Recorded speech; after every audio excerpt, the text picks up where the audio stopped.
And how often has there been curtailment under the third tier of the minimum systems load?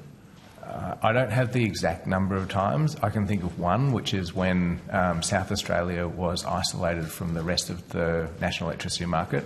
We had a failure of the interconnector and essentially just too much generation in South Australia, and we risked a period where too much generation and not enough supply means that the system is insecure and can result in some quite disastrous consequences.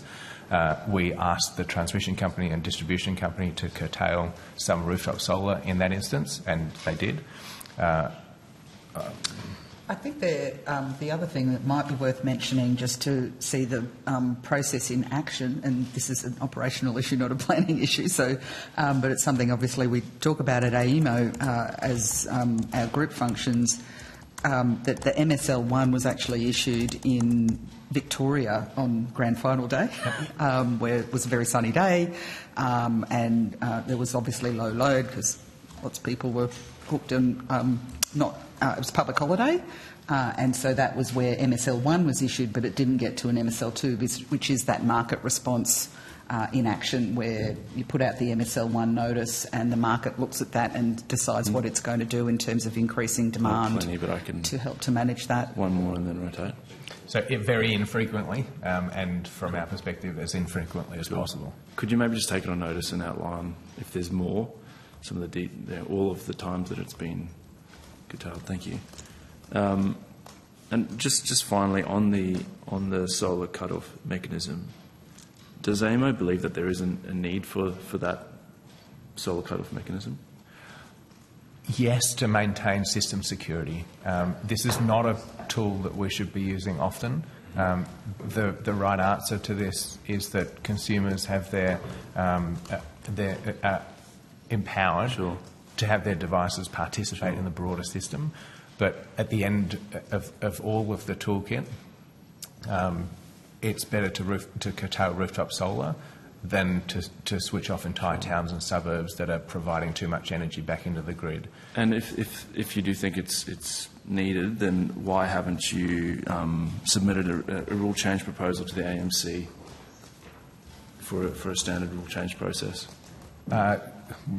So one of the things about consumer resources is what's covered under the national electricity rules and what's actually covered in jurisdictional regulations. And so households are more, the standards that apply to them, as we understand it, fit more into the state-based regulations. So whether that's safety regulations for households, etc. So the backstop mechanism is not necessarily a good fit into the AEMC process for the national electricity rules. It's one of those characteristics of the power system being an end-to-end process where some of it's regulated in state-based regulations and some of it's in the national electricity rules. But that might be something worth discussing with the Australian Energy Market Commission. I'll ask them. Further. It sounds like all generators are equal, except some generators are more equal than others. So probably something we'd be turning our attention to. Thank you. We do. Just on that, though, sorry if you don't mind, Senator, one of the things that we do have for large-scale generators, for example, is very strict technical standards. We have system security arrangements with those large-scale generators such that they need to operate securely on the power system, and so making sure that all supply can maintain system security from an engineering point of view is really important. And so we actually have a piece of technical work with engineers that we're doing to try to make sure that we understand what that technical envelope is, both for the millions of rooftop solar panels, what will be coming in terms of EVs, air conditioning, and how that feeds through into the operation of the power system in the same way that we do with the large-scale generators and storage systems, that we know that we can bring up their engineering department and talk to them about that. We don't kind of have that same framework, and so it is something that we need to work out how are we going to do that, whether that's through Australian standards or other mechanisms to make sure we understand how those plants are going to operate in the power system as there becomes more and more of them. Thank you. Thank you, Chair. Thank you. I flag I'll have some more questions on that later on. Also flagging that, with your concurrence, we'll keep AEMO on as a witness until we go to a lunch break at 1 p.m. And future witnesses will be pushed back commensurately. Deputy Chair, questions? Now, you work with CSIRO on their GenCross report, that's correct? Yep. What does that report tell us about costs of building new power generation? Yeah, so one of the thank you, Senator. One of the things that's really important in terms of the inputs that we get to prepare the ISP and do the economic assessment is obviously cost inputs for the range of things that we'll be considering. So on the generation side, we need to get information around the cost of generation, and that's not just the cost of generation now, but what will be the future cost of generation. And so when the ISP was first started, we had to generate that information, and so we partnered with the CSIRO in what has become the GenCost report. Our part in that is that we engage an external consultant, and that varies who that is, to actually canvass what the cost of projects currently is for the different technologies. And we then, CSIRO, take that information and help us by developing what is the future cost of that going to be. So solar and wind in particular and batteries are forecast to reduce over time. So we ask them to provide us with a range of what will be that future cost from today's cost, as to how that will vary across a range of scenarios so that we can take that into account. And that is the key thing that we use as an input into the integrated system plan cost-benefit analysis. GenCost, in its evolution, and some of the things that the CSIRO put into that, which are not used in the ISP, is a broader range of things that they've developed and consulted on the methodologies on, but they're still all put into the GenCost report. Cool.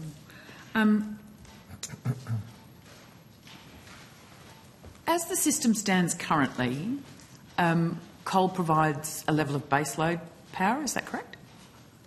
Yes. What is the projection for that over time? So we know that coal's retiring. What's the percentage looking like into the future? Let me just first tackle the word baseload, Okay. and then Sure. That's why you saw a little bit of hesitation there. It's like, oh. And then where we are today, and then into the future. Okay. So historically, coal has provided baseload energy, and by baseload, that typically means on as much as possible, it's the lowest cost. And so the way our market operates is that the lowest cost is dispatched first. Historically, that's always been coal, and so that's why it's been always on. Moving forward... So baseload means lowest cost? It's a confusing term. Yeah, because I'm not sure I'd ever really interpreted it as that. More as so, yeah, can you unpack that a little further? Yeah, so baseload historically has meant always on generation. At being always on and with very low marginal cost of production, it has been the lowest cost of production for electricity to meet consumers' needs. Increasingly, what we're seeing is that baseload is not actually the lowest cost. So, for example, during the middle of the day, baseload coal is switching down and would switch down further if it could to accommodate for zero marginal cost renewables that are coming into the system, be that solar or wind.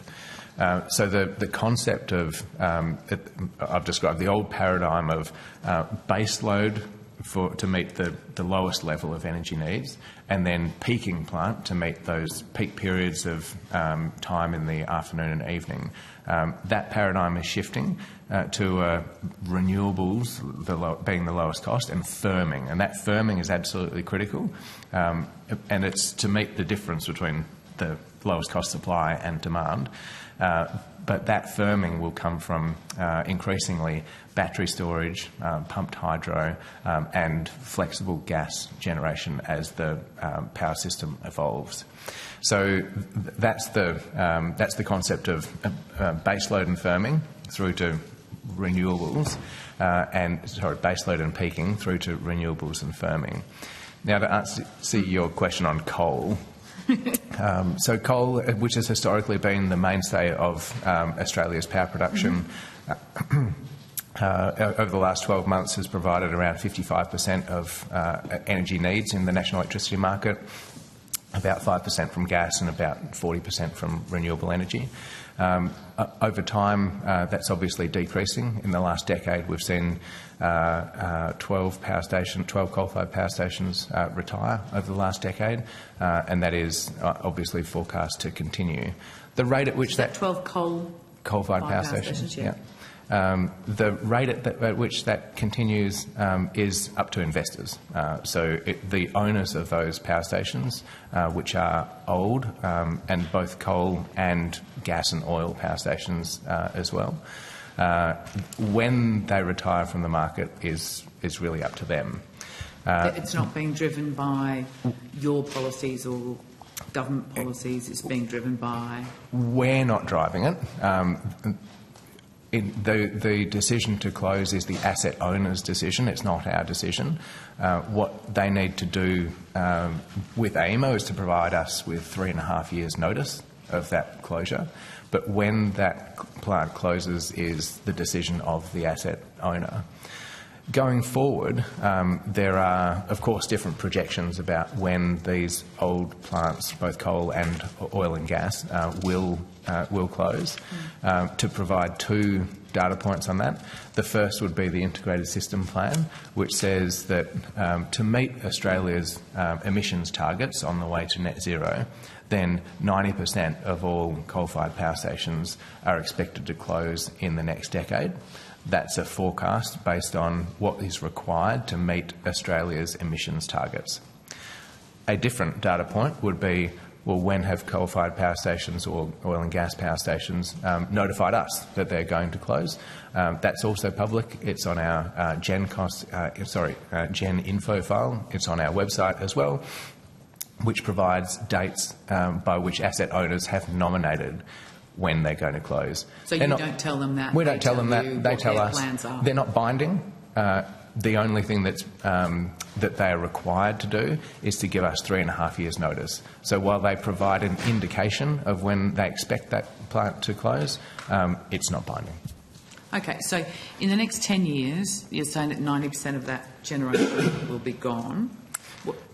No. So what the Integrated System Plan shows is that if Australia is to meet the emissions targets that are set by governments around the country, then 90% of coal-fired power stations would need to close for that plan to deliver against targets. That is different to, firstly, what asset owners are currently telling us, which is, again, publicly available on our website, and likely to be different from actual reality, because asset owners are the ones who are making those decisions, not AEMO. So sometimes they bring it forward, sometimes they push it back, depending on their circumstances. Eraring is a good example of that. Obviously, the latest announced date for the closure of the Eraring power station in New South Wales is 2027. Prior to that date being 2027, it was 2025, and prior to that date, it was 2032. So these dates do change around a little bit. Backwards and forwards. Backwards and forwards. Yeah. Okay. And so your projections of the base load going forward, what's your sort of 10-year projection then of what that's going to look like? We don't project baseload. What we project is what's required for a secure and reliable power system to meet the needs of energy consumers using the lowest cost energy available while meeting government targets going forward. The term baseload can be quite confusing, and that's why I'm avoiding using it. We don't forecast baseload, or we don't use that in our forecasting. So essentially, when the system was all majority coal, it just ran all the time and that's fine. But now going to a renewables scenario where you've got hydro, where you've got wind, where you've got solar, the system is changing. It's fundamentally changing, and the power plants that used to run 100% of the time are finding that in the middle of the day, what they need to do is to ramp down to their absolute minimum generation. And in fact, one or two of the coal plants are finding ways to switch off in the middle of the day because that's the most economic answer for consumers. So the way our system is changing with this, with a higher and higher degree of variable renewable energy, is quite fundamental.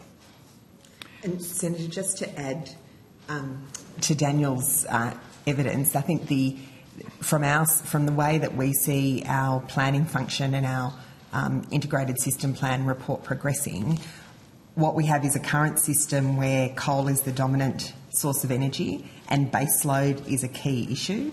But as we transition to a renewable grid with an increasing amount of renewables, baseload is something that we don't need as much. We use firming and we use gas. So I think maybe what you're trying to ask a little bit about is there a role? How do you get baseload in a renewable system, or do you need it? Yeah, just trying to sort of unpack those terms and what that actually means in terms, as we move forward. Yeah.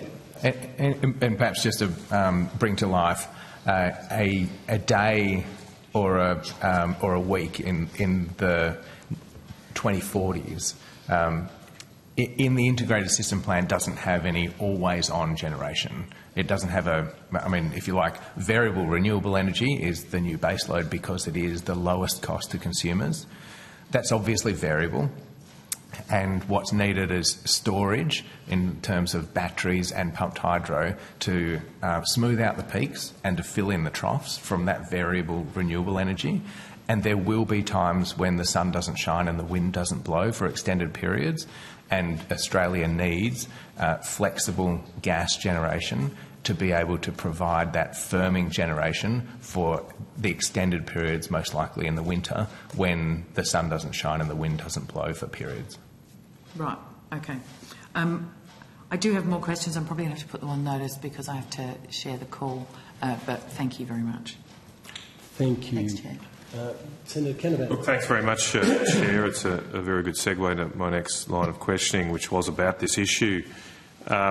So my takeaway of what's just been said or revealed by Senator Grogan's questioning is that the conclusion that 90% of coal-fired power stations will shut in the next decade or so, that is being driven by government policy decisions, not the economics of coal-fired power stations.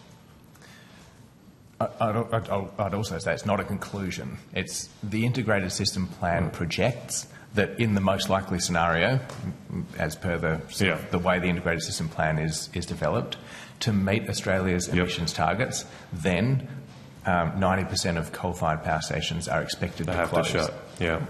And so I think, again, going back to where I started today, and I think Senator Grogan kind of understandably, I think, was under this impression. I think a lot of people out there, the impression is that your planning has projected that the economics of coal is no good and therefore they'll have to shut in the next 10 years. That's not a conclusion you can make from your modelling then. That's not a conclusion from this modelling. Obviously, you would speak to asset owners and they'll probably tell you what they tell me, which is that it is harder and harder to operate these plants and that they're getting old and increasingly they require maintenance and upgrades to be able to be as flexible as possible. So asset owners are telling us that the coal-fired power stations are closing. It's a matter of when. But their closure dates are beyond what you project based on government policy settings. There is a difference between what asset owners are telling us and what the integrated system plan projects, and that varies on a case-by-case basis. Well, but if I look at a graph here, I had it up before, this is figure 1, I think, from the 2024 ISP, so it's probably pretty soon in the report. The announced retirements dashed line is beyond your bar graph that has it. So in general terms, you have projected earlier retirement of coal-fired power stations than what's been announced by the generators or owners. Is that correct? Yes, that is correct. Right. And we do see that those announcements get brought ahead. So you would also see on that chart that there's a dashed line from the previous integrated system plan, the 2022 ISP. And the 24 ISP announced line is lower because asset owners have told us that they're closing their plants earlier. That's out beyond that. That only happens after 2035. So I'd probably discount what people say they're going to do in 10 years' time. But likewise, it cuts both ways. Obviously, Eraring has been pushed out further than previously announced. Well, Eraring, I think at the 2022 ISP was their announced closure date was 2032. Right. So, but it was going to be closed in 2025, I think, wasn't it? Well, it was first. It was. Okay. But there was an announcement that it would be shut. I think Ms York is confirming that. There was a time there. So when there's swings and roundabouts here. So getting back to this point, if we are going to meet our targets, our emissions targets, that will cause coal-fired power stations to close earlier than they otherwise would, based on the projections or plans of the owners of those stations. Well, the date for closure of each asset is a decision for the asset owner, not for us. But how are we going to meet our targets if they stay open? Well, that's a question for policymakers. Yeah. So there's no guarantee that the government's, well, correct me if I'm wrong, but there isn't really at the moment a direct mechanism to force a coal-fired power station to shut. Is that?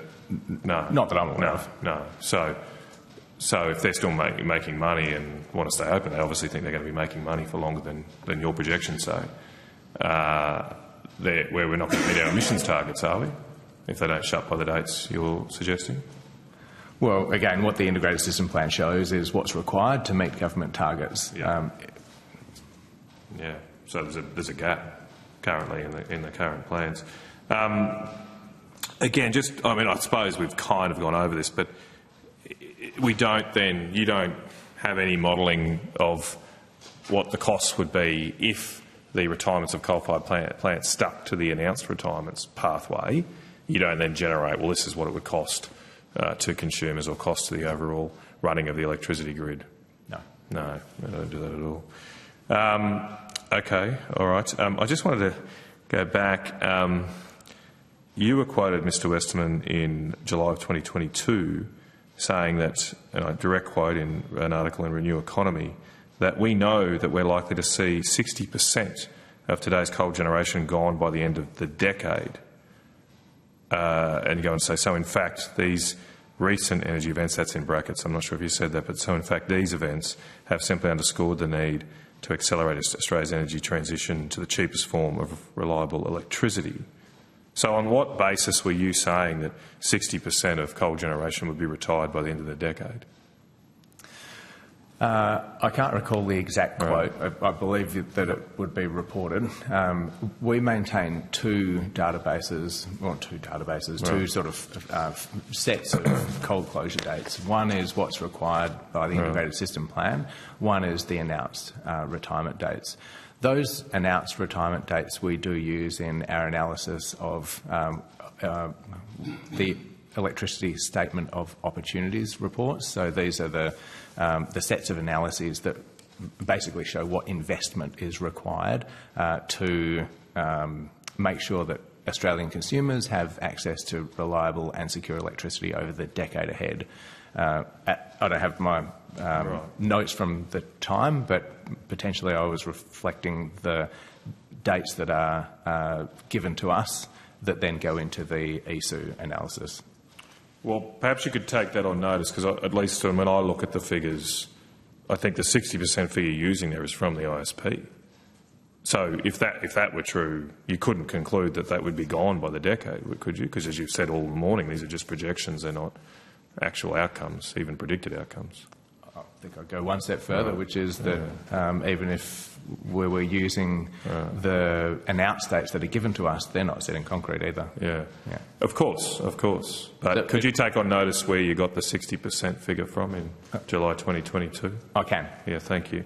You also make another claim in that statement that I read out, that we have to accelerate Australia's transition to the cheapest form of reliable electricity. I mean, we've just spent the whole morning, and you've been at pains to say to us that you do not model the cheapest form of electricity, you model the least cost way of getting to particular targets.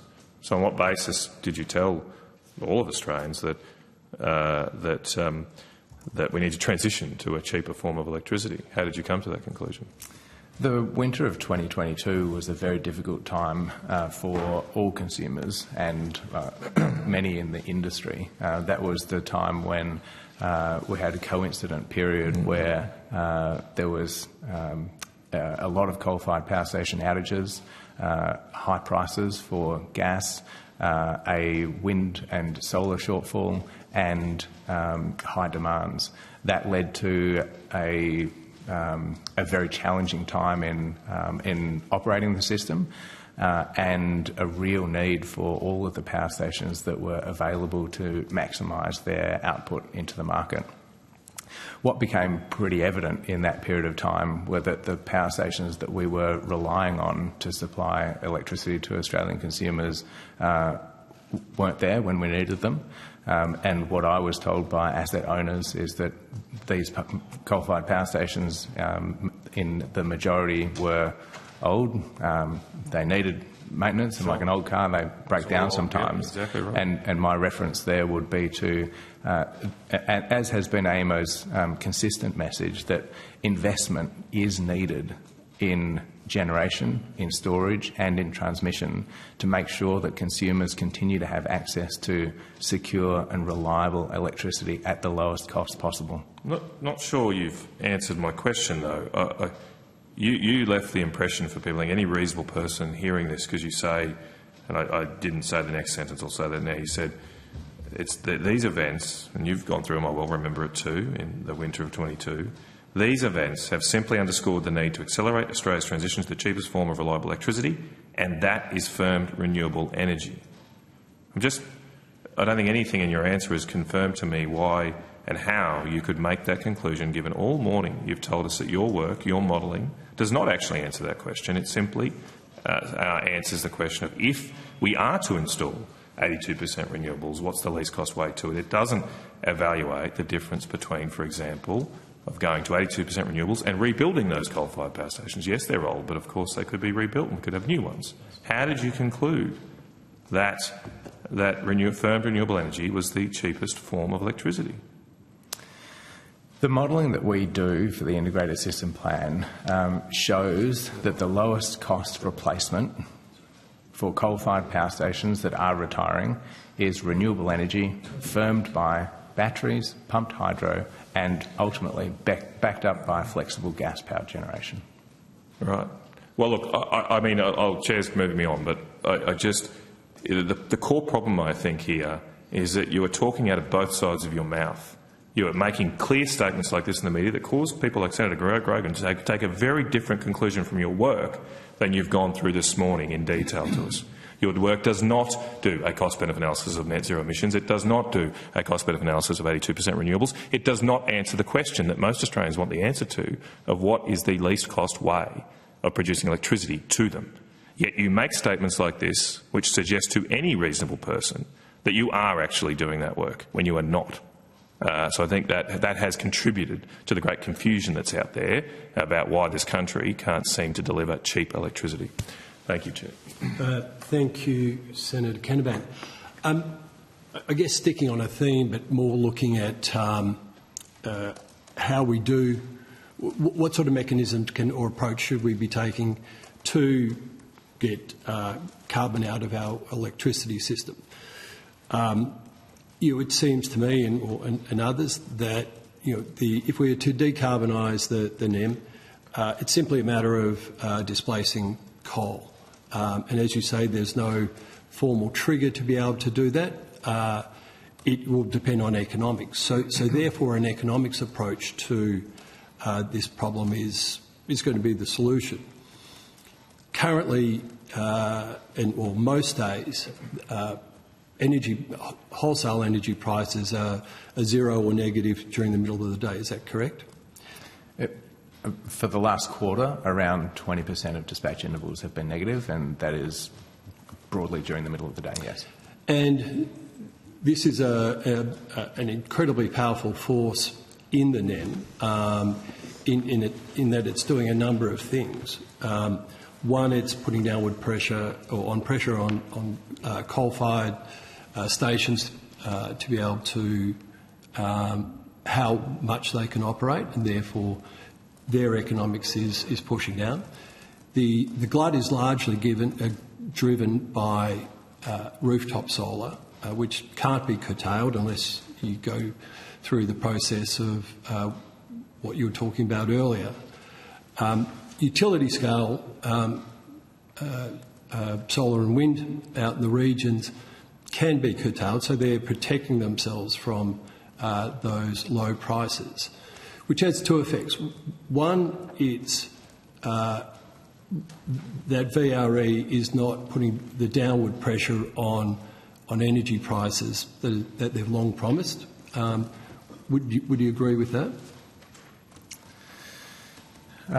There's many aspects to that question. I certainly agree that during the middle of the day, an abundance of renewable energy is lowering output from coal. It is seeing lower prices during the day, and yes, that we are seeing large-scale renewable generators, both wind and solar, responding to those negative prices in the middle of the day by curtailing their output. Whether or not that has an impact on the average wholesale market price or forward prices, I can't comment on. Okay. Given that that economic problem plus the supply problem, that coal mainly stays in the market because, being baseload or dispatchable, it has the ability to be able to serve energy into the market when it's higher prices. So that offsets its the economic negatives during the middle of the day. In order to get rid of coal, surely the solutions aren't just more renewables, but it's more storage that can take the place of coal later in the day. So when solar and wind aren't contributing as much as they need to, storage can contribute. Yet I note in the ISP, all actionable projects are all transmission. You don't make actionable projects such as storage, such as more renewables. It seems to me that is there either a bias towards transmission, or is the reason why you can't make actionable storage projects, whether batteries or FAIRs or whatever it happens to be, such that you're starting to solve for the things that are going to displace coal out of the market sooner rather than later? I'll just say one thing and then I'll ask Merryn to comment on the ISP. The aim of the ISP and the aim of AEMO is not to displace coal. The aim of AEMO is to make sure that Australians continue to have access to secure, reliable electricity at the lowest price they can. And that's our operational role. It's also our planning role. Through the constraints that are in the integrated system plan, as we've spoken about at length this morning, that necessarily sees a decline in coal, and that is consistent with asset owners telling us that these plants are old and retiring. Now, to the point about a large amount of storage, that's absolutely right. A large amount of storage is absolutely required for that firming role, and perhaps I'll just get Merryn to unpack that a bit. Sorry, before you go on, just pick you up on one bit. You say emissions reduction isn't part of your remit. The national energy rules that include the national energy objectives say that emissions targets are are one of the drivers of what you need to do and should be doing. This might be for Ms York as well, because it's ISP. I'm intrigued as to why the ISP uses in all its scenarios an 82% renewable target instead of an emissions reduction target. That seems to skew the outcomes to me. And if I can just clarify one thing before I ask Merryn to clarify that. My words were that it is not AEMO's objective to exit coal. Yes, the National Energy Objective requires AEMO to consider the emissions targets of all jurisdictions, and of course we do that. It plays a much larger role in the planning function. Sorry, to again pick you up on that. How does AEMO and the NEM meet an emissions reduction target without displacing coal? I'm not sure I understand the questions. Well, you can. The majority of the carbon that's in the NEM is coal-fired generation, correct? Oh, right. Okay. So, if I can clarify, the objective of the integrated system plan is to meet all government targets while reliably and securely supplying electricity to consumers on the way to net zero by 2050. What happens as a result of that? We are technology agnostic. But yes, it needs to meet emissions targets on the way through.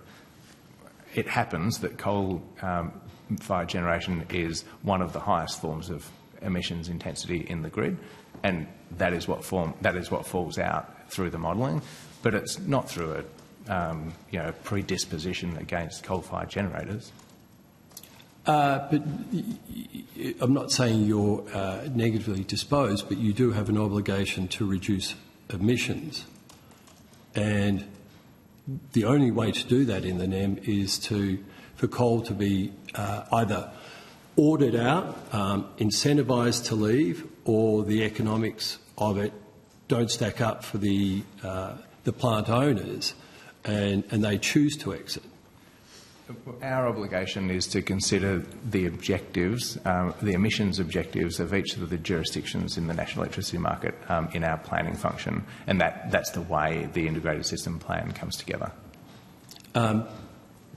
Again, I go back to why then in the ISP do you use as the baseline for all the three scenarios as an 82% renewables target versus an emissions reduction target? So the truth is we do both. And do you want to just unpack that? Yeah, you've asked a number of questions about actionability, about emissions targets, and about how we work through that, I think, in the planning function specifically, as opposed to the dispatch function, which is kind of real-time dispatch at the time. So I'll just stick to the planning function, maybe going to actionability first, and why actionable projects are transmission projects. So the framework that's set out in the National Electricity Rules really applies to an actionable project is something that has a proponent that can do a project assessment draft report. So the way the rules are actually written is that from the time we make it actionable in the ISP, there's an obligation to prepare a PADA within 12 months. And so the obvious implication of that is that the need has to be addressed either by a network or non-network solution. So as part of that RIT process that we were discussing before, the TNSP may find that batteries or some other form of non-network solution could be the actual solution to that identified need. So that could come out of that process, but it is not something that we could make generation actionable, for example. That's not part of the framework that's set out in the rules, that we could say, well, a generator needs to go here to be an actionable project, because there's no one to produce a PADA for a generator. That would only come out of the RIT process as a non-network solution to that identified need. I'll come back to that if I can. it just seems there's a skew in the ISP, not only towards transmission. Now, and I'll separate that out into two sorts of transmission. Transmission in the actual projects that, for example, build infrastructure to connect up the various reses that have been designated around the country. That seems to make economic sense to me. However, the large-scale interconnectors, VNI West, HumeLink, Marinus, etc., I don't understand the economics behind them.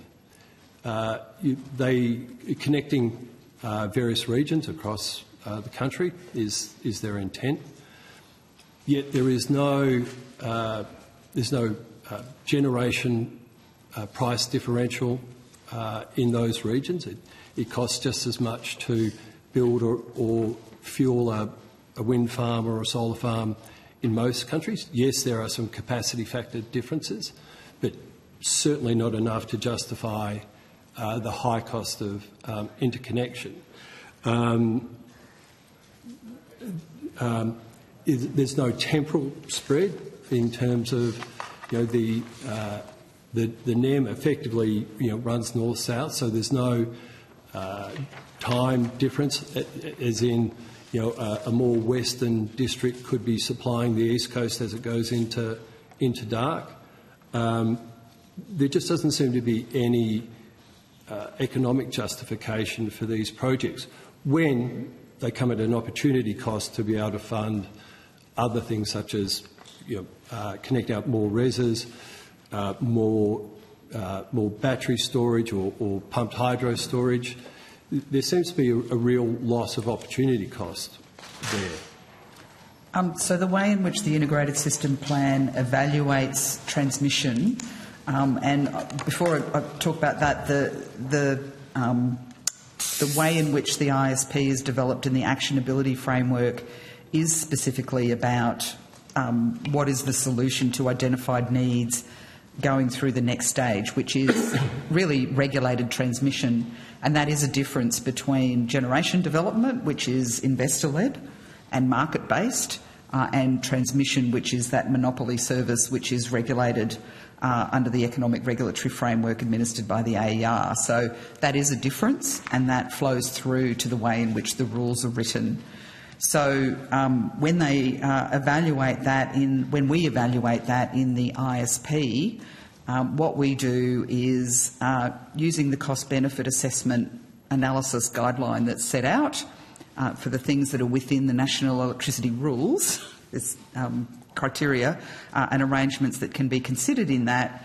We actually compare the integrated system plan development path, the various ones of them initially, and then obviously the one we publish is the optimal development path, with and without the proposed transmission. So all of the existing and committed and anticipated transmission is included.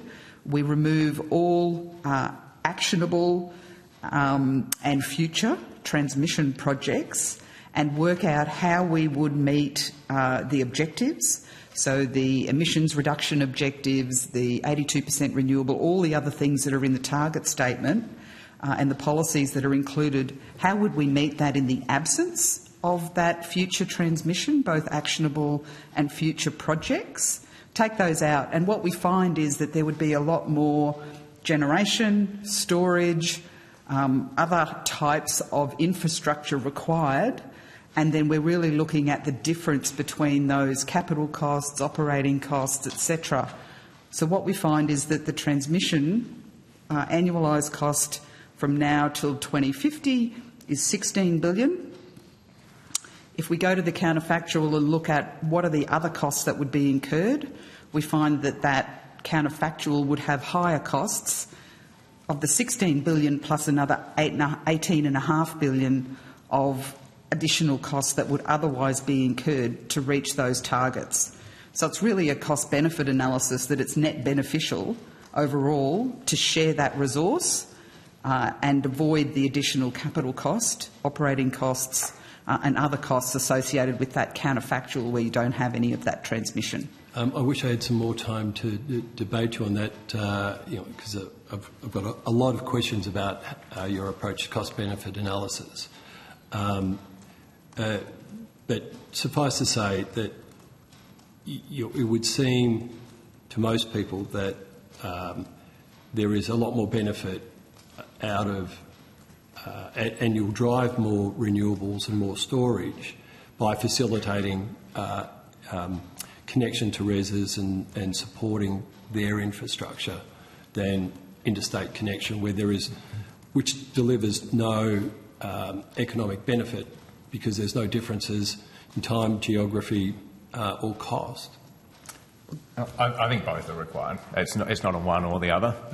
Connections to renewable energy zones are required. Generators need to be able to connect, but there are definitively benefits that are associated with each of the large-scale transmission or interconnected projects that are shown in the Integrated System Plan, and each one is shown in the ISP.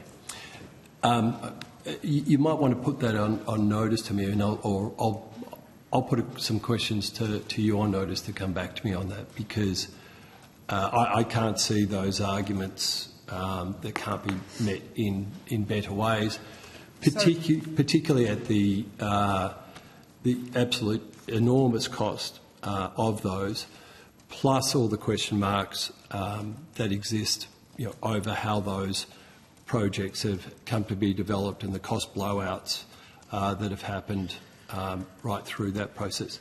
But I'll leave it there. Would you like to go back to the emissions and 82% renewable? Do you have time for that?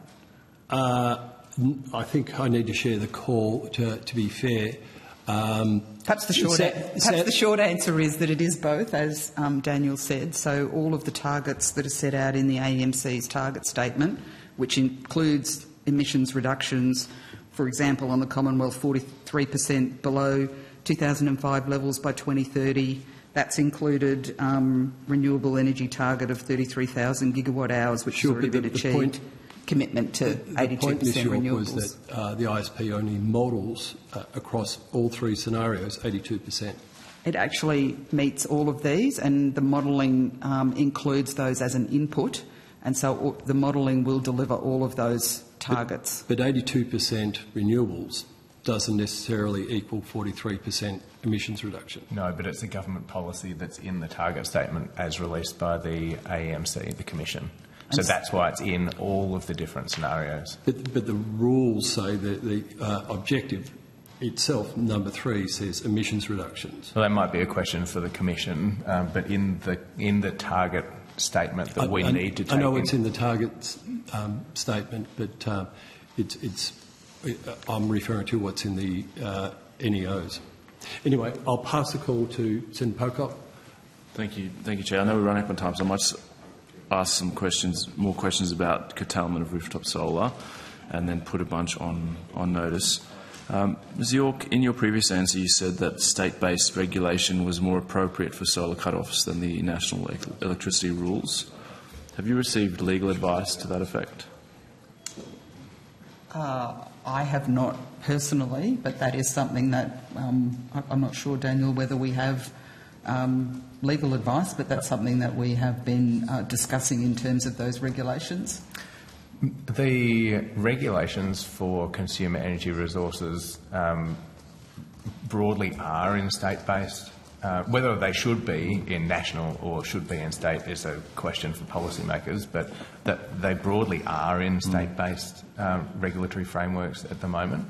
That's why the national CER roadmap is really important, to try and get harmonisation across the different jurisdictions for things like disturbance, ride-through, the right settings, so that, as Merrin said earlier, these resources can participate actively and confidently to a secure and reliable power system.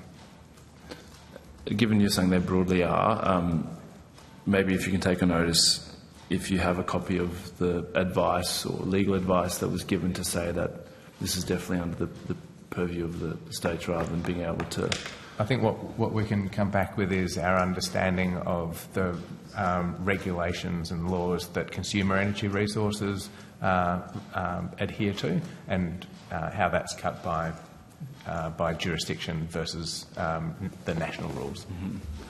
So you're saying that there was actually no legal advice to really decisively know that, okay, this is actually not something we can regulate? I don't have any legal advice. And maybe if I can understand the genesis of the question a little bit more. Well, you're saying it's complicated, a little bit convoluted maybe to work out what is state-based regulation versus the national electricity rules. And Yes. we've talked about just how critical demand side is, and yet you haven't actually sought clarification on, okay, this is something that we can't touch, or maybe this could actually fall under our purview. Well, we work through that actively with the Ministerial Council, and the outworkings of that are really the National CER Roadmap, which does try to harmonise the standards and settings and regulations upon which those consumer devices, batteries, solar panels and EVs and others adhere to.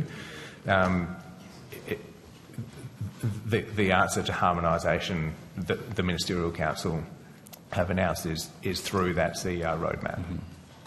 Is there advice from the Ministerial Council about whether or not you can make rules about solar cut-offs, or if it's... Perhaps we can consider where it has been implemented, which is in South Australia. So an example is that has been implemented through more state-based regulation. So whether that applies in all jurisdictions, as Daniel said. But you're not sure? We don't have formal legal advice on that, but we can take it on notice as to what input we've had regarding that, perhaps.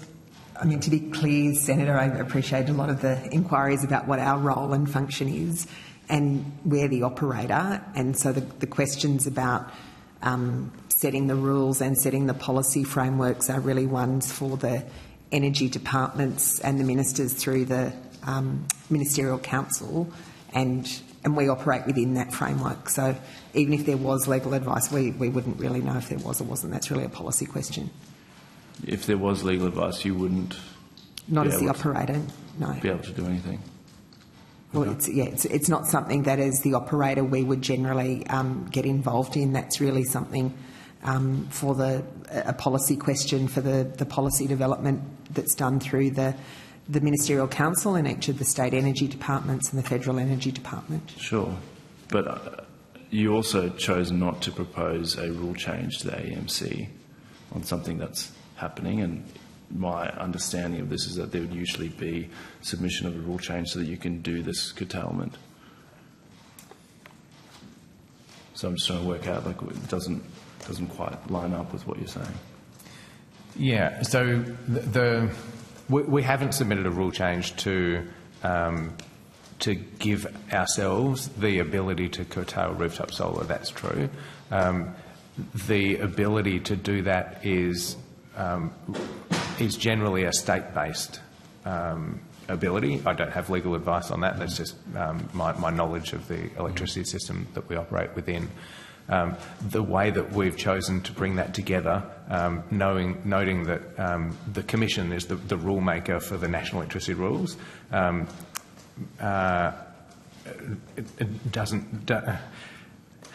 it would need to coordinate the different state jurisdictions and their own standards, settings and consumer frameworks. The way that we've chosen to lean into that is through the Council of Officials and the Ministerial Council through this National CER roadmap.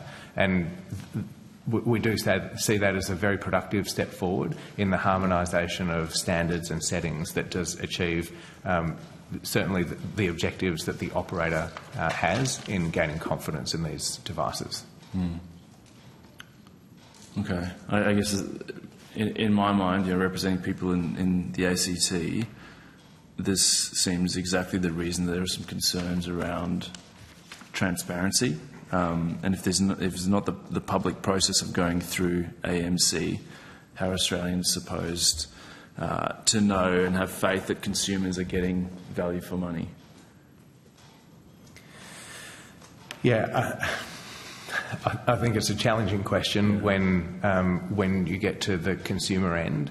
One of the reasons for that is that the national electricity rules don't necessarily extend into people's homes, and rightly or wrongly, that's the way it is. Things like energy efficiency, the performance of smart devices, air conditioners, fridges, those sorts of things, these are not regulated under the national electricity rules, and they are typically done at a state-based level. Thank you. That's helpful. You talked about the risks to the system if there isn't some sort of solar cut-off mechanism. I'm wondering if you've done a risk and probability analysis in relation to the solar cut-off mechanism. Yeah, so actually, do you want to talk about the work that work? Yeah, sure. So one of the things that we are working on and thinking about from an engineering point of view and the technical operation of the power system is the minimum system load that was discussed before. So what we know is when we have low levels of demand being supplied at transmission level, that there is, we have a need for power system security elements which currently are being primarily delivered from synchronous plant. We need to have a minimum level of some of those things, and the things I'm referring to are things like fault current, which helps protection systems which isolate parts of the network when there's faults on them. So they're absolutely essential. We need voltage management. We need system strength provision, which is really trying to make sure that everything retains synchronism together. We need frequency control, and we also need to have enough capacity on the network to ensure that if there is what we refer to as a contingency, that a fault where a part of the power system's isolated, that we can land in a secure state. So we need to make sure that we can have the confidence that the power system will hold together, if you like. And so at the moment, a lot of those services are provided by synchronous plant. In the future, we are working very hard to make sure that we can consider other technologies, and particularly inverter-based technologies with new control systems that will be able to provide some of those services in the future. But at the moment, we need to make sure we've got enough synchronous plant connected on the system at all times so that that power system security can be maintained. And that means we need those plants operating at their minimum load. As Daniel was mentioning before, those plants are trying to operate at lower and lower levels, which is great, so that we can make better use of solar in the middle of the day. But we are in a process of making sure that we can operate the power system successfully over time to make sure that we can minimise the types of things that would be emergency actions, but we also always need to make sure we've got security constrained dispatch, which means that the power system is in a secure state to be able to withstand a contingency that might occur, because it's a real-time power system and that can occur at any time. Thank you. It sounds like there's a range of considerations. My question was about whether you've done a risk and probability analysis, and I'm interested, has any of that been made public, and can you provide it on notice? So we have done some risk work around what are the elements that would need to be provided. We've actually been working on some of that internally, and we are looking to provide that, but we can certainly look to provide that to that work to this committee. And quite a lot of that is contained within the annual reports that we do for system strength, inertia, and I can't remember what NSCAR stands for, but some more technical engineering documents that do get published in December each year. So we can certainly undertake to provide those. Okay. And just finally, thank you, Chair. Won't dynamic operating envelopes be able to be used to curtail solar? Sorry, could you just say that again? Dynamic operating envelopes. Yes. Can't they be used to curtail solar? Why is a separate mechanism needed? Ms. York, you talked about that these technologies are of the future, but I talk to people in this space and it's there now. It's ready to go. If I just talk about dynamic operating envelopes, which we work with the distribution companies who are implementing those on their system, I guess the way we understand that dynamic operating envelopes is really to make sure that the maximum amount of solar rooftop can be fed out into the distribution network. So that's actually a way to make sure when there is the dynamics of the system would allow more. So that might be not at those times of minimum system load, but at other times where there's a lot more load on the system and the system is in a more stable state generally. So we've got more of those system security services available during the variations during the day. Those dynamic operating envelopes can kick in to allow even more to be fed into the distribution system and up onto the transmission system. So the backstop curtailment is really at this minimum load part where if that's something that's occurring, and it's usually in the spring and autumn times when demand is lower and solar radiation is beautiful and at very high levels. And so we're really looking at, in those particular circumstances where we're at minimum load, we've got all the coal plants down or synchronous plants down at minimum load, what is the thing that will actually be a backstop mechanism to be able to make sure that we're not going to get into an insecure state? Dynamic operating envelopes will help in all of the rest of the time to maximise the amount of solar, rooftop solar that will be able to be fed out into the system. So they're a really important part of maximising the opportunity from solar rooftop. Thank you, Ms York. I'll chuck some more notes about the envelope. Thank you. Just passing the call to Senator Dunningham, who's online. Thanks, Chair. Can you hear me there? Yes.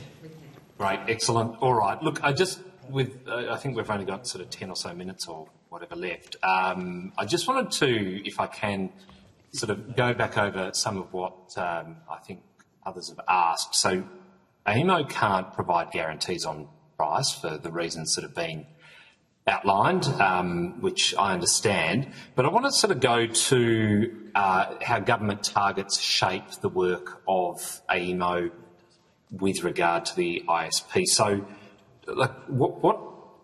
So how does that work in broad terms? Can you just quickly step me through that? Can I just check I understand the question? So is it that how do we get from the target statement to what we actually do in the ISP? Yes, correct. Yeah. Okay. Yeah. What we do in terms of the target statement is take all that as an input and then work through what do we do with that, particularly in that first year of the 2-year cycle where we're looking at inputs, assumptions and scenarios. So if we take how do we get to net zero by 2050 as kind of a top line, we then take that as at what pace would we have across the different scenarios. So we have our 3 scenarios. One is a slower pace, one is a really ambitious pace, and one is middle of the road. And that's really taking what are global emissions reductions that would meet net zero by 2050. What are the temperature outlooks that might apply in terms of what temperature rise could be delivered with the different pace of change? And then what does that mean in terms of applying a different carbon budget to those different scenarios, which then really dictates what is the pace at which those things will occur. We also then look at how will we take into account other policies. So it might be a policy around res development in New South Wales. What does that mean in terms of generation mix that we put in different places? How do we think about emissions reduction targets of the different states? How do we contribute? How will they contribute to the different arrangements in terms of generation supply? Will you take into account land use planning, land usage, demand outlooks, consumer resources that we were just talking about in terms of rooftop solar, and feed all of that into our inputs, assumptions and scenarios? We then run what we call a supply side model, looking at, well, if this is the demand or consumption side of things, what is the generation that's required? How do you meet the carbon budget? And are we meeting all of the targets, and go back and do a check that we're meeting all of those various emissions reduction targets from the various states that are in the assumptions? If it's something like the offshore wind policy that's in Victoria. We will make sure that I think it's 2 gigawatts by 2032, is actually in the mix of the supply side in 2032, and so on with the other specific targets that the jurisdictions have around particular types of renewable generation or storage targets or other things that are in the target statement. So on that then, just with respect to coal, and I think it was touched on before, I mean, you've got asset owners and state governments working together, and there's, underwriting of coal assets to prolong life, which then I think puts the ISP at odds with reality. I mean, how do you factor that in? How do you deal with that divergence? Yeah, no, it's a good question. So the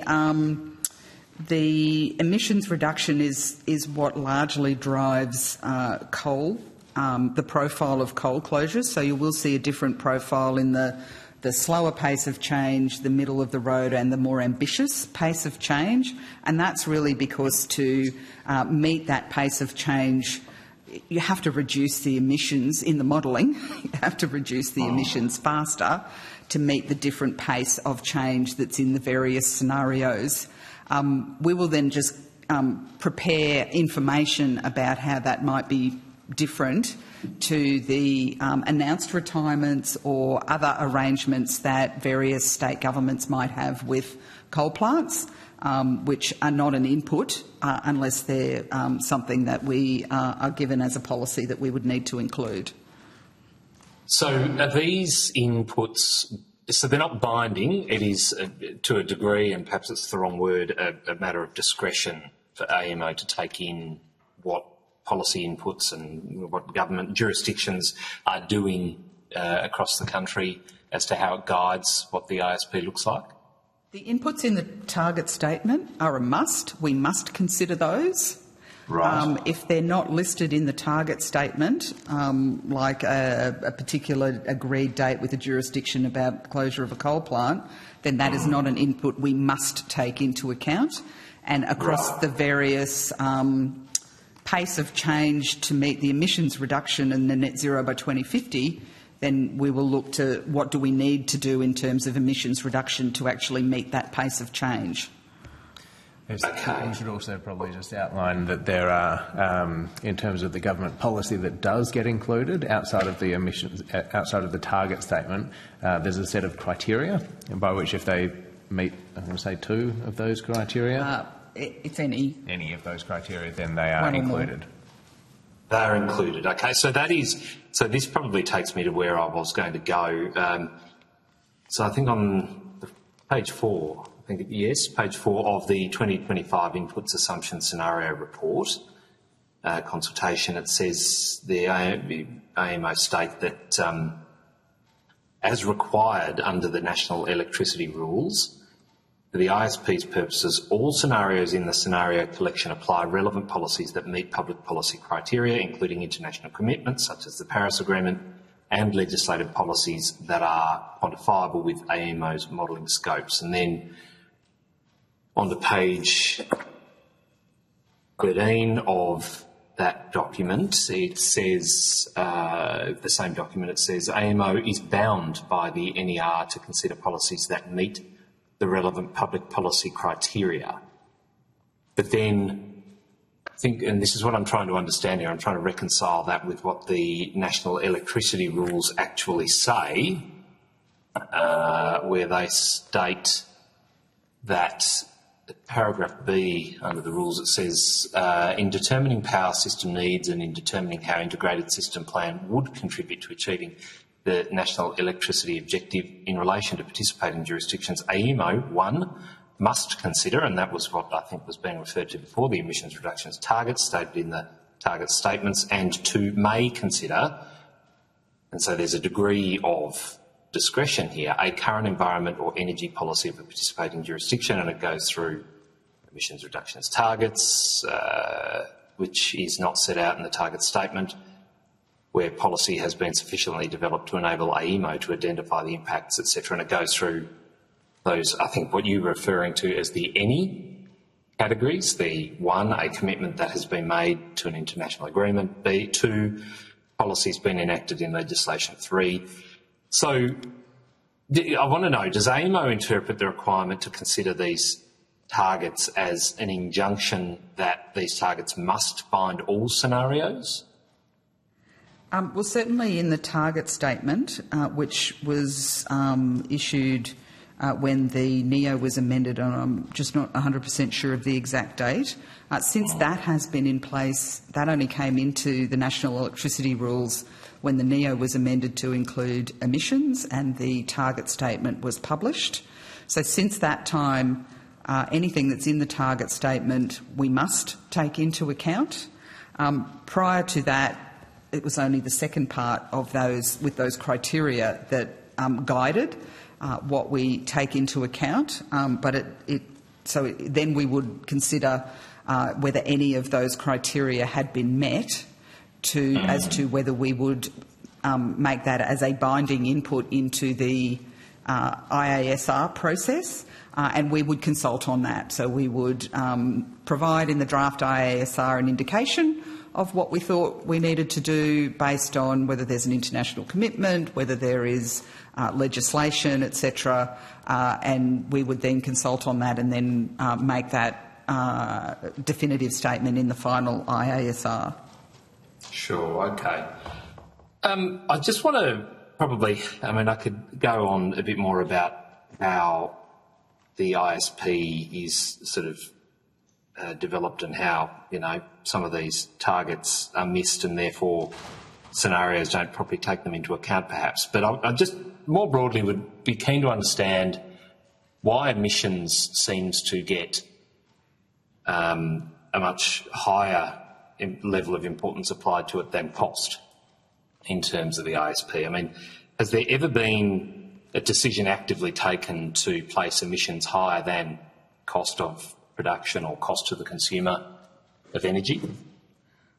I think the way that we apply the ISP framework is in that scenario basis. We're looking at if the goal is to get to net zero by 2050, which all Australian states had committed to, it's then about the pace at which that target of net zero by 2050 is achieved, and what is then the lowest cost pathway to achieve that across a range of pace of that. And what we're really looking for is a robust plan as to if you go slower, what is the least cost path? If there's really ambition about meeting that very quickly, what is the lowest cost pathway, and looking for what is the robust set of developments that are required to meet those targets at the least cost within that framework.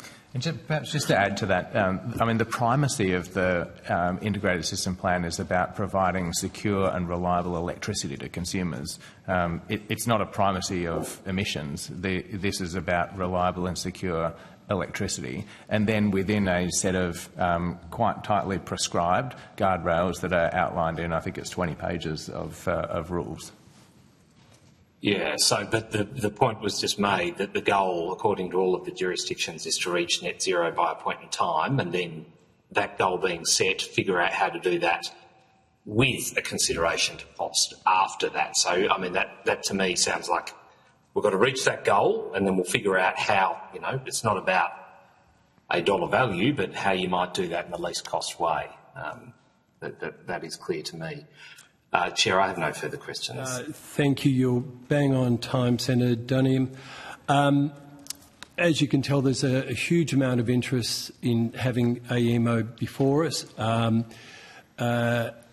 We have a range of witnesses appearing next week, some of which, from the submissions I'm going to flag, potentially might make some not adverse findings,